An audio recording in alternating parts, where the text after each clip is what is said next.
चलो यार स्टार्ट है। हेलो बच्चों, my self Rahul Tiwari, I am chemistry faculty. और आज हम लोग डिस्कस करने जा रहे हैं केमिस्ट्री का जो पेपर हुआ है आज नीट 2020-22 का। उसमें केमिस्ट्री के कुछ क्वेश्चंस हम डिस्कस करने जा रहे हैं, कैसे है और आंसर की क्या है, उसका एक्सप्लेनेशन क्या है। तो सबसे पहला क्वेश्चन देखिए रखा है 52 में, आप देखिए जरा क्या पूछ रहा है। पूछ रहा है आपसे which one is a not correct mathematically equation for the Dalton's law of partial pressure, आपसे पूछने जा रहा है इसमें। तो देखिए जरा, Dalton's law of partial pressure basically क्या कहलाता है, थोड़ा सा हम डिस्कस करेंगे इस पर। तो Dalton's law of partial pressure ये बोलता है कि किसी भी गैस का P of any gas equal to x of A into PT के बराबर होता है। ये मैथमेटिकल एक्सप्रेशन जब हमने Dalton's law of partial pressure पढ़ा था तो हमने देखा था, इसमें बेसिकली ये बोलता है कि पार्शियल प्रेशर किसी भी गैस का, कि पार्शियल प्रेशर जो होगा वो आपका किसी भी गैस का किसके मोल फ्रैक्शन एमएफ से लिख रहा हूं उसको मैं, और टोटल प्रेशर का जो प्रोडक्ट होता है वो जनरली रिप्रेजेंट करता है। तो अब यहाँ पे अगर आप ध्यान से देखेंगे तो पहला ऑप्शन आपको दिख रहा है कि P I equal to, actually clearly visible नहीं है तो आप देखिए जरा, पी आई लिखा हुआ है, P I equal to X I into P naught. अब अगर इसका एक्सप्लेनेशन आप देखेंगे तो बेसिकली क्या बोल रहा है ये, एक्स आई यहाँ पे मोल fraction of nth gas mixture का देके रखा है, और पी आई बोल के रखा है P I of first gas in pure state. तो बेटा ये दोनों चीजें आप समझिए, आपने पढ़ा होगा सॉल्यूशन नाम का एक चैप्टर, उसमें बेसिकली आपने देखा होगा एक राउल्स लॉ पढ़ा है हमने। तो राउल्स लॉ में बेसिकली ये क्या बोलता है, राउल्स लॉ में ये बोलता है कि किसी भी प्योर कंपोनेंट का जो पार्शियल प्रेशर होगा वो जनरली प्योर कंपोनेंट का पार्शियल प्रेशर, मतलब पी नॉट वाला टर्म प्योर कंपोनेंट को रिप्रेजेंट करता है, प्योर कंपोनेंट को रिप्रेजेंट करता है। तो ये जो है आपका पहला option, actually it is a Raoult's law. क्या है ये, राउल्स लॉ है, इसलिए जनरली ये ऑप्शन हमारा क्या हो गया, गलत हो गया। तो नॉट करेक्ट पूछ रहा था, तो नॉट करेक्ट में आपका पहला ही ऑप्शन है, एज इट इज याद रखेंगे। लेकिन आपका ये जो ऑप्शन है ये एकदम करेक्ट है। आप देखो जरा, पी टोटल इक्वल टू हम क्या लिखते हैं, P1 plus P2 plus P3, ये पार्शियल प्रेशर के कॉन्सेप्ट है, तो ये ऑप्शन बिल्कुल करेक्ट है। अब यहाँ पे अगर आप P1 की वैल्यू रखना चाहें तो ये वाला ऑप्शन भी आपको दिख रहा है, P इक्वल टू क्या होता है, nRT अपॉन V होता है। और अगर अलग अलग गैसेस कंपोनेंट होंगे और वॉल्यूम सेम होगा तो इसको हम लिखेंगे N1 RT upon V plus N2 RT upon V, और similarly N3 RT upon V के बराबर होगा। मतलब ये वाला ऑप्शन सही, ये वाला ऑप्शन क्या है आपका, करेक्ट है, कोई इशू नहीं है, इसमें कोई भी करेक्शन नहीं है। अब तीसरा कंपोनेंट, चौथा ऑप्शन जो क्या बोल रहा है, चौथा ऑप्शन जब मैंने स्टार्ट किया था आपको Dalton's law of partial pressure तभी बताया था कि पी gas equal to mole fraction of gas into total pressure. तो ये तो यही लिखा है, देखो यहाँ पे P लिखा है पार्शियल प्रेशर ऑफ गैस, तो आपका कौन सा ऑप्शन करेक्ट हो गया, first. So first is our answer, yes और नो। ओके, अब नेक्स्ट क्वेश्चन इज 53। क्या पूछ रहा है इसमें, incorrect statement regarding enzyme. Enzyme के रिगार्डिंग अगर आपसे पूछ रहा है कि इनकरेक्ट स्टेटमेंट क्या है, तो एनसीईआरटी में हम लोगों ने एंजाइम के बारे में पढ़ा था, ठीक है। तो एंजाइम के बारे में हमने पढ़ा था, सबसे पहला ऑप्शन क्या बोल रहा है, enzymes are very specific for particular reaction and substrate. बिल्कुल सही है कि एंजाइम्स जो होते हैं वो स्पेसिफिक होते हैं, पर्टिकुलर नेचर शो करते हैं किसी भी केमिकल रिएक्शन में। तो ये वाला ऑप्शन आपका क्या है, एकदम करेक्ट है, कोई इशू नहीं है। अच्छा, एंजाइम्स आर बायो कैटलिस्ट। अब most of biochemical reaction proceed in presence of catalyst, हम लोगों ने देखा है। और वहां पे हम जनरली किसका यूज करते हैं सर, हम यूज करते हैं किसका, कैटलिस्ट का एज ए एंजाइम। आप लोगों ने बहुत सारे रिएक्शंस देखे होंगे, एंजाइम्स को हम कैटलिस्ट के लिए यूज करते हैं। अच्छा, थर्ड ऑप्शन अगर हम देखें, like chemical catalyst are enzymes reduce the activation energy of bio process। अरे हमें तो पता है भाई कि बायोकेमिकल्स में अगर हम कैटलिस्ट यूज करते हैं, किसी भी केमिकल रिएक्शन में कैटलिस्ट यूज करते हैं, तो कैटलिस्ट का काम केवल और केवल एक्टिवेशन एनर्जी को क्या करना है, रिड्यूस करना है। एक्टिवेशन एनर्जी क्या कहलाता है, ध्यान से देखें, ईए की बात कर रहा है, ईए को रिड्यूस करेगा तभी तो रिएक्टेंट से प्रोडक्ट बनेगा। तो एनर्जी बैरियर जो क्रॉस करता है, एनर्जी बैरियर जिससे क्रॉस होता है उसमें कम टाइम लगेगा, और एनर्जी बैरियर को कम करता है, ये एक अल्टरनेट पाथ प्रोवाइड करेगा रिएक्शन के लिए। अल्टरनेट पाथ प्रोवाइड करने का मतलब है कि रिएक्शन मान लो अगर यहां से प्रोसीड कर रही होगी विदाउट कैटलिस्ट,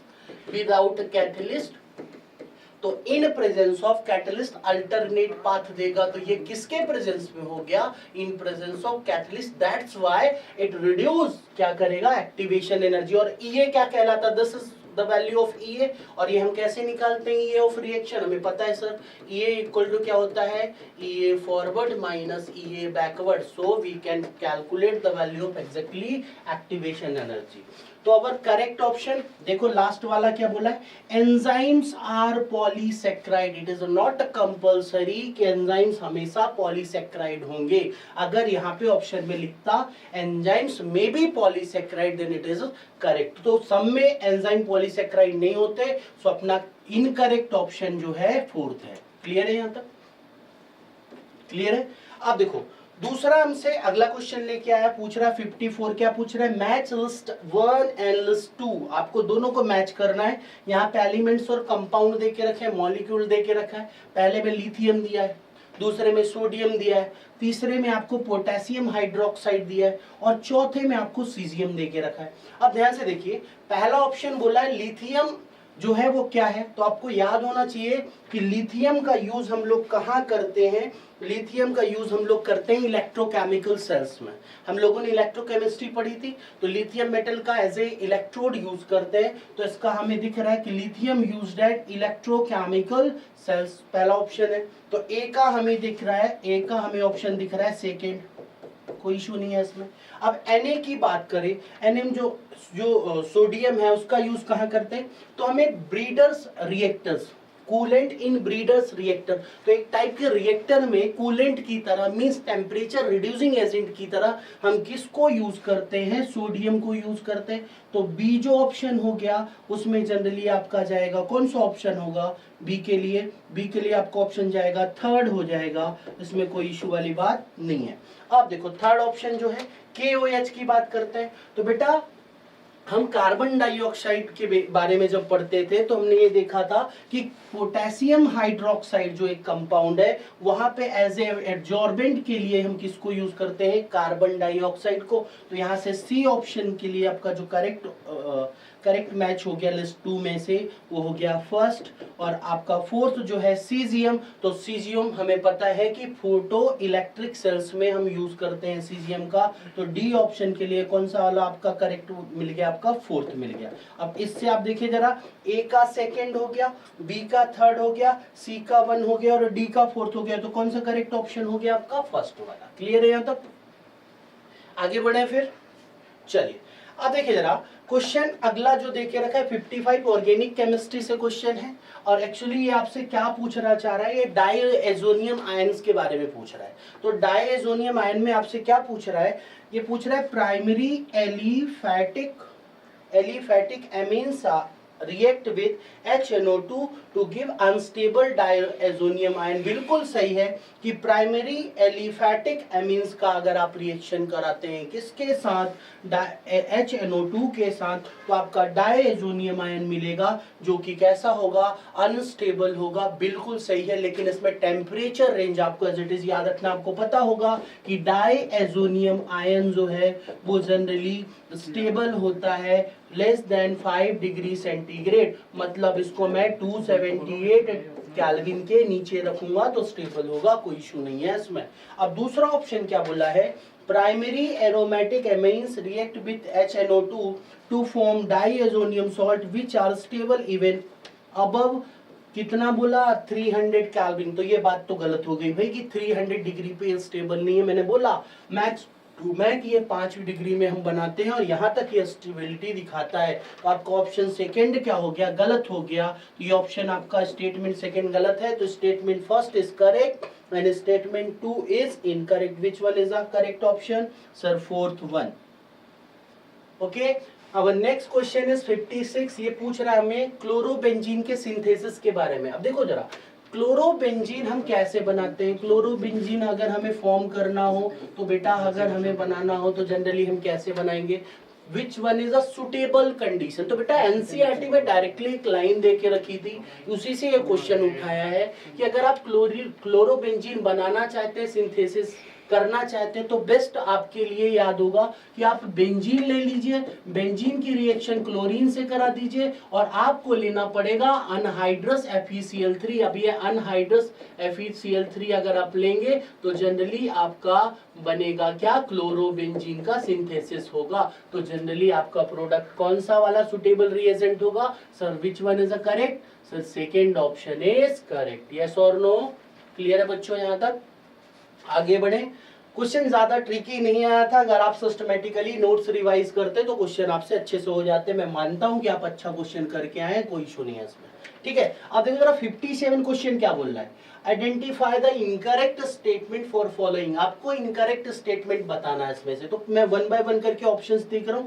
सबसे पहला ऑप्शन है मेरा इसमें, अगर मैं देखूं तो बोला है lithium is the strongest reducing agent among all alkali metals. यार देखो, अगर आप एलिमेंट्स लिखेंगे तो lithium, sodium, potassium, rubidium, caesium, ये आपके फर्स्ट ग्रुप के एलिमेंट हो गए।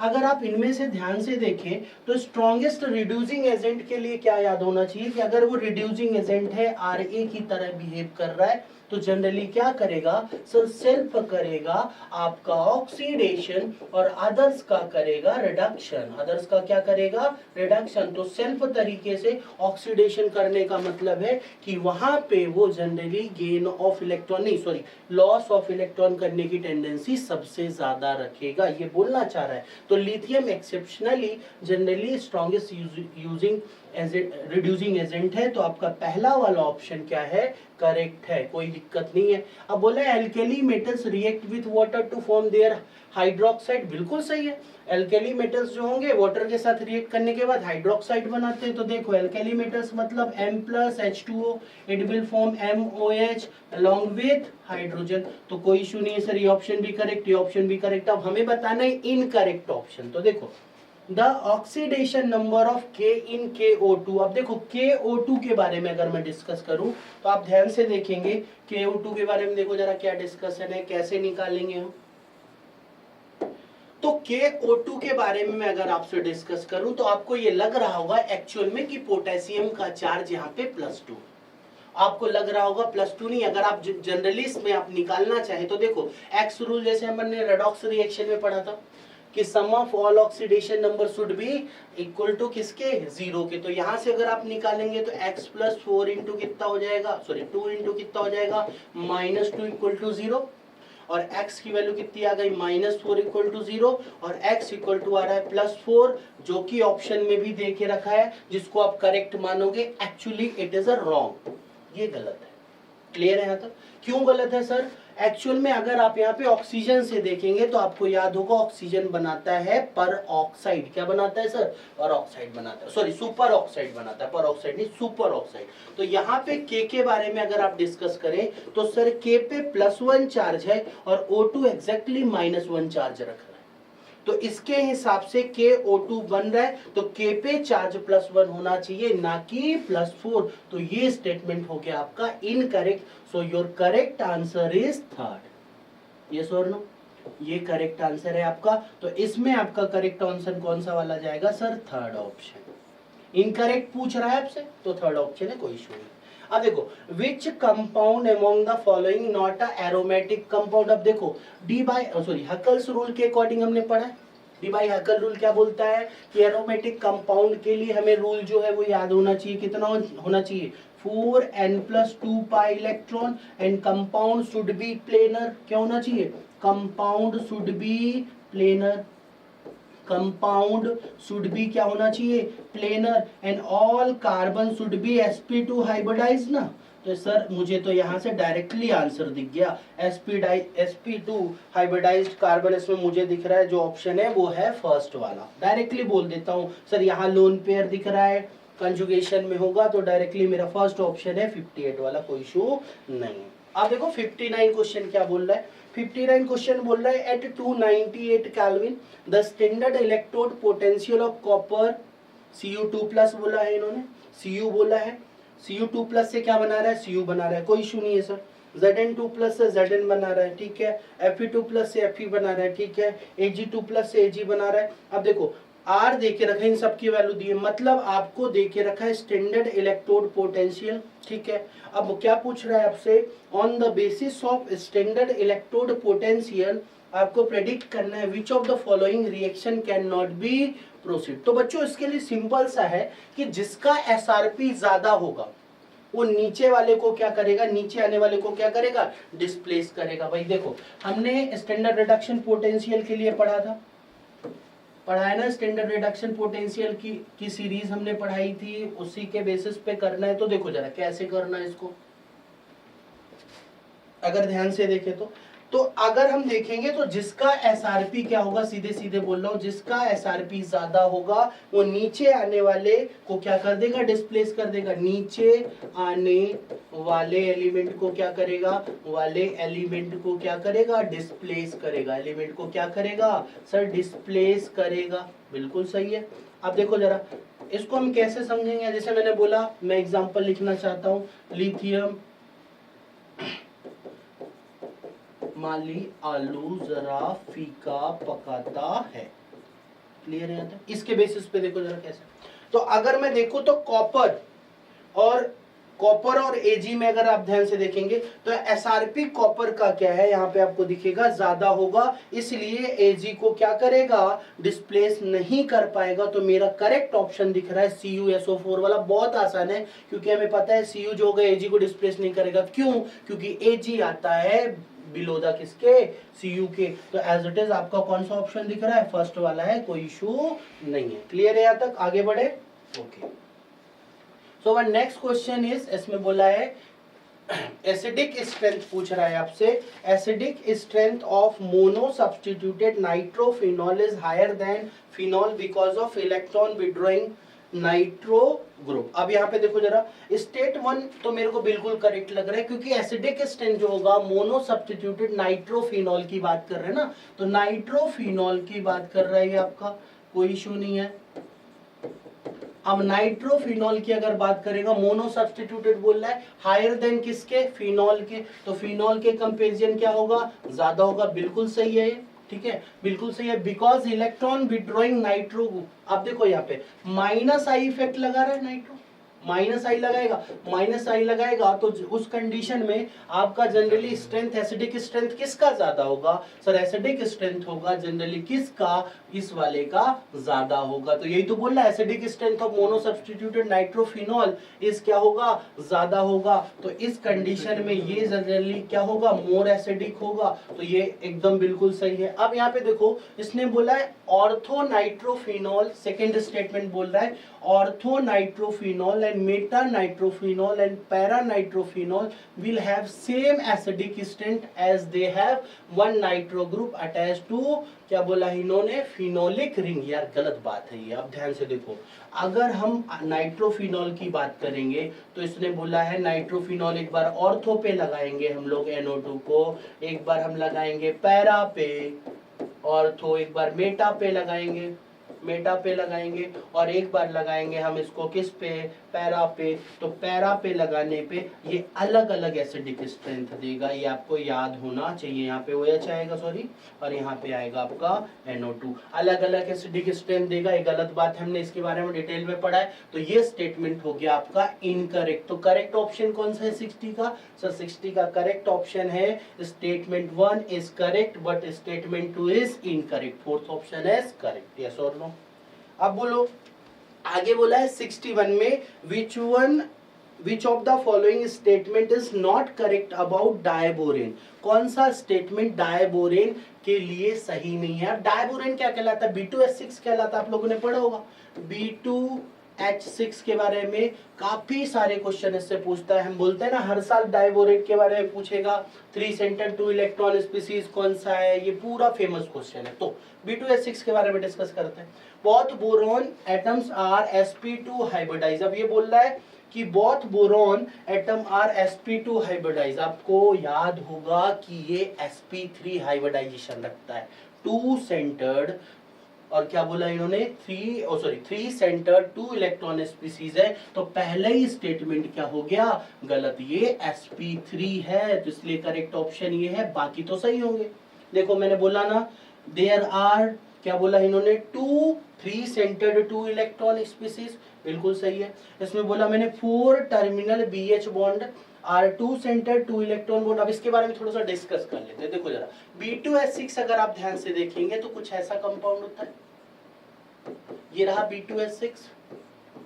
अब अगर आप ध्यान से देखें तो मैंने बोला था इसमें टेम्परेरी बॉन्डिंग होती, क्लास में हम लोग बताते हैं ये फ्लक्चुएशन करता है, एक बार बॉन्डिंग इसके साथ एक बार बॉन्डिंग इसके साथ, ये तो B2H6 हो गया। अब 2 सेंटर्ड, इसको 3 सेंटर्ड 2 इलेक्ट्रॉन क्यों बोलता हूँ, 3 सेंटर्ड और 2 इलेक्ट्रॉन स्पीसीज, मतलब यहाँ पे जो टर्मिनल हाइड्रोजन है वो जनरली 2 इलेक्ट्रॉन मतलब 2 इलेक्ट्रॉन एटम की तरह बिहेव कर रहा है कि इधर भी बॉन्डिंग करेगा और इधर भी बॉन्डिंग करेगा। तो ये वाला ऑप्शन आपका क्या दिख रहा है, ये तो बिल्कुल सही बोल रहा है कि there is a 3 centered 2 electron bond, बिल्कुल सही है। अब इसमें बोला है the 4 terminal BH bond are 2 centered और 2 इलेक्ट्रॉन बॉन्ड, बिल्कुल सही है। मतलब 4 टर्मिनल कौन कौन से हो गए सर, 1 2 और ये हो गया 3 और ये 4, ये 2 सेंटर्ड की तरह बिहेव कर रहा है, बिल्कुल सही है।